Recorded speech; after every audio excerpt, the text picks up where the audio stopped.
Hello बच्चों, welcome my YouTube channel ज्ञान and मस्ती। और आज का हमारा जो लेक्चर है वो है प्रकाश का वर्ण विक्षेपण। इसके पहले हम लोग प्रिज्म क्या होता है, विचलन क्या होता है, और प्रिज्म से प्रकाश का जो मतलब अपवर्तन, रिफ्रैक्शन जो होता है वो कैसे किया जाता है, ये हमने अभी तक पढ़ा। लेकिन आज का जो हमारा लेक्चर है वो है प्रकाश का वर्ण विक्षेपण। वर्ण विक्षेपण के बारे में सबसे पहले हम समझते हैं, फिर इसका जो ड्राइंग है, फिगर है, उसको हम लोग बनाएंगे। तो आपको पता है कि फिजिक्स में सबसे ज़्यादा योगदान न्यूटन का है, लगभग 70% मान के चलिए। और प्रकाश का तो जितना टॉपिक है सारा न्यूटन ने ही दिया था। प्रकाश का जितना भी टॉपिक हम लोग पढ़ेंगे, चाहे वो आपका 10th में हो चाहे या 12th में हो, सबसे ज़्यादा योगदान प्रकाश से रिलेटेड जो भी वर्क है वो सारा न्यूटन ने दिया था। तो अभी जो हम लोग वर्ण विक्षेपण पढ़ने वाले हैं ये भी न्यूटन का ही देन है।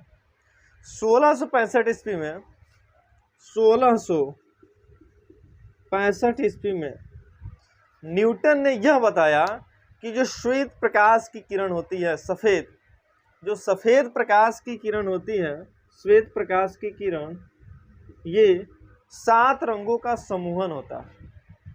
यानी ये जो श्वेत प्रकाश की किरण होती है, कहीं भी सफेद प्रकाश अगर आपको दिख रहा हो तो वो सफेद प्रकाश की किरण 7 रंगों से मिलकर बना हुआ है। कितने रंगों से? 7 रंगों से। तो फिर उसको कैसे प्रूफ किया जाए कि हाँ भाई सफेद प्रकाश की किरण 7 रंगों से मिलकर बना हुआ है? तो आप इस सफेद प्रकाश को किसी त्रिभुजाकार आकार के पारदर्शी सतह से अपवर्तन कराइए। कोई भी किसी एंगल से यदि आप प्रकाश की किरण को अपवर्तित करा रहे हैं, समतल सतह से नहीं, मतलब समतल सतह का कहने का मतलब ये कि अगर मान लीजिए ये कोई कांच का पारदर्शी टुकड़ा हो, ठीक है ना, तो ये नहीं कि हम यहाँ से प्रकाश की किरण को क्या कराएं, अपवर्तन कराएं, क्योंकि अपवर्तन होगा ही नहीं, सीधा प्रकाश किरण निकल जाएगी, ठीक है ना। एंगल से जाएगा तभी एंगल से वो रिफ्लेक्ट होता है।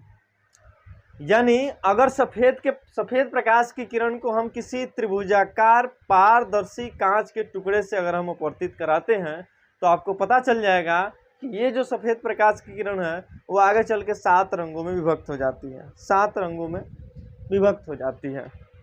कांच का जो टुकड़ा है वो 7 रंगों में विभक्त हो जाता है।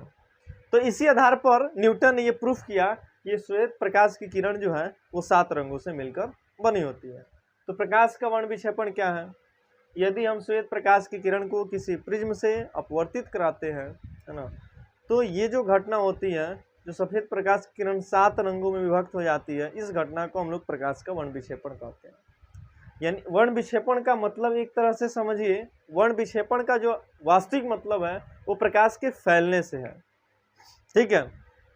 यानी अगर सफेद प्रकाश की किरण को आप किसी प्रिज्म से अपवर्तित करा रहे हैं और सफेद प्रकाश की किरण 7 रंगों में विभक्त हो जाती है, बढ़ जाती है, तो इस घटना को हम लोग क्या कहते हैं? प्रकाश का वर्ण विक्षेपण कहते हैं। चलिए आइए इसको फिगर के द्वारा समझते हैं। अगर श्वेत प्रकाश की किरण को हम प्रिज्म से अपवर्तित कराते हैं तो ये कैसे अपवर्तित होती है। चलिए एक प्रिज्म बनाते हैं।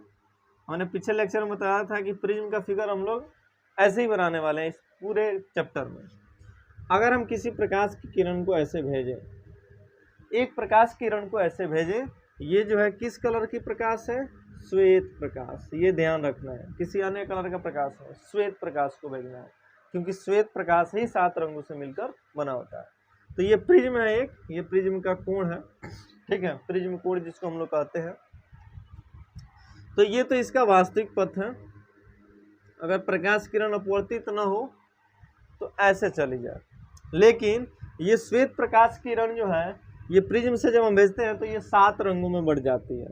यानी इसका 7 बार अपवर्तन होता है। एक बार यहाँ, थोड़ा सा इसको हम 2 3 4 5 6 7 देख लीजिए, 7 बार प्रकाश किरण का क्या हो रहा है? अपवर्तन हो रहा है। अब ये जो 7 प्रकाश की किरण फिर प्रिज्म से बाहर निकलेगी, फिर हवा में जाएगी, तो फिर यहाँ पे एक बार और अपवर्तन होगा, जिसको हम ऐसे बना दे रहे हैं, 1 2 3 4 5 6 7। अब यहाँ पे एक पट्टी होती है, यहाँ पे एक पट्टी होती है, और इसी पट्टी पर ये सातों कलर जो होता है हमको दिखता है। इस पट्टी को हम लोग स्पेक्ट्रम कहते हैं। स्पेक्ट्रम हिंदी में वर्णपट कहते हैं। वर्णपट, वर्ण का मतलब रंग और पट का मतलब पट्टी, यानी प्रकाश, जब श्वेत प्रकाश को हम लोग प्रिज्म से अपवर्तन कराते हैं तो अपवर्तन के बाद जो सातों कलर जिस पट्टी पर हमको दिखता है उसको हम लोग वर्णपट कहते हैं। चलिए, तो 7 कलर में अपवर्तित हो गए श्वेत प्रकाश की किरण को, ठीक है। अगर हम क्या करें, इन सब का नाम लिखें लाइन से, तो सबसे ऊपर जो होता है वो होता है लाल, क्योंकि इसका विचलन एकदम कम होता है, इसका तरंगदैर्ध्य सबसे अधिक होता है। इसको आगे हम बताने वाले हैं, तरंगदैर्ध्य क्या होगा, आवृत्ति क्या होती है, सब बताएंगे। सबसे ऊपर जो होता है वो लाल रंग होता है, कोई जरूरी नहीं है, लाल। सबसे नीचे क्या होता है, बैगनी होता है। किसी किसी बुक में जो है ना वो उल्टा करके भी दे देता है, बैगनी को ऊपर लाल रंग को नीचे कर देता है, ऐसे भी दे देता है। ऐसे बुक तो हमारे पास है, लेकिन इसमें पता नहीं क्या करके दिया हुआ है ना। लाल ही दिया हुआ है, लाल ही से स्टार्ट करते हैं। आपको सातों रंग याद रखने का एक ट्रिक भी बता देते हैं। बताइए ट्रिक। बैजानी हपीनाला, ये है ट्रिक। सातों कलर को याद रखने के लिए एक हमारा छोटा सा ट्रिक, बैजानी हपीनाला। बैजानी यानी बै से बैगनी, जा से जामुनी, यानी इसके बाद वाला जो कलर होगा वो होगा जामुनी, जामुनी, ठीक है। उसके ऊपर वाला कलर नी से नीला, नीला। उसके बाद वाला ह से हरा, पी से पीला, और ना से नारंगी, और ला से लाल हो गया। अगर इस चीज को आप याद रखते हैं तो ये सातों कलर भी आपको क्या रहेगा, याद रहेगा। बैजानी हपीनाला, बैगनी, जामुनी, नीला, हरा, पीला, नारंगी और लाल। तो इसको नीचे से आप सजा के आसानी से लिख दीजिए। तो ये हो गया हमारा प्रकाश का वर्ण विक्षेपण। एक और चीज इसमें ये आप जानिए कि अब फिर यहाँ पे अगर हम प्रिज्म को लगाएं, किसको लगाएं, प्रिज्म को। अगर एक और प्रिज्म यहाँ पे हम लगा दें, एक और प्रिज्म अगर हम यहाँ पे लगा दें, तो ये जो प्रकाश की किरणें होगी ये तो ऐसे सीधी जा रही थी, प्रिज्म पर फिर जाएगी, है ना जी। और प्रिज्म पर फिर क्या होगा, अपवर्तित होगी ऐसे, और ये बाहर एक कलर के रूप में निकल जाएगी, यानी फिर जाके बाहर ये सफेद प्रकाश का अपना रूप ले लेंगे।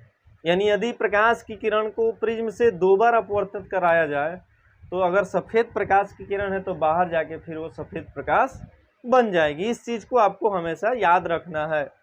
और केवल एक बार अगर अपवर्तन कराते हैं तो ये उधर रंगीन पट्टी पर जाके अपना सातों कलर दिखा देगी कि हमारा ये देखिए सातों कलर यहाँ पे दिख रहा है। तो वर्ण विक्षेपण समझ में आया। वर्ण विक्षेपण को न्यूटन ने सबसे पहले 1665 ईस्वी में बताया था कि सफ़ेद प्रकाश किरण 7 रंगों से मिलकर बनी होती है, और इसको उन्होंने एक प्रिज्म से अपवर्तित करके दिखाया कि देखिए सफ़ेद प्रकाश किरण को जब हम अपवर्तन कराते हैं तो ये 7 रंगों में बढ़ जाती है। वर्ण विक्षेपण का परिभाषा आप लोग एक बार और समझ लीजिए, इसको आप नोट भी कर सकते हैं, हम बोल दे रहे हैं ध्यान से, नोट्स अगर बना रहे हो तो लिख सकते हैं कि क्या होता है कि जब सफ़ेद प्रकाश की किरण को प्रिज्म से अपवर्तित कराया जाता है तो अपवर्तन के बाद वह सफ़ेद प्रकाश की किरण 7 रंगों में विभक्त हो जाती है। इस घटना को हम प्रकाश का वर्ण विक्षेपण कहते हैं। दूसरा एक और चीज़ हम वर्णपट लिखें जिसको स्पेक्ट्रम भी कहते हैं। तो प्रिज्म से अपवर्तन के बाद सातों रंग जिस पट्टी पर प्राप्त होते हैं उस पट्टी को हम लोग वर्णपट कहते हैं। तो ये प्रकाश का वर्ण विक्षेपण और ये हो गया हमारा वर्णपट। अब यहाँ पे सवाल उठता है, एक चीज आता है तरंगदैर्ध्य और एक चीज आता है आवृत्ति। आप लोग पढ़ते होंगे भाई लाल रंग का तरंगदैर्ध्य अधिक होता है तो इसका विचलन कम होता है, कम फैलता है, ठीक है ना। किसी का तरंग दैर्ध्य कम हो गया तो ज़्यादा फैलता है। तो इस पे हम लोग अगले लेक्चर में बात करेंगे। आज के लिए बस इतना।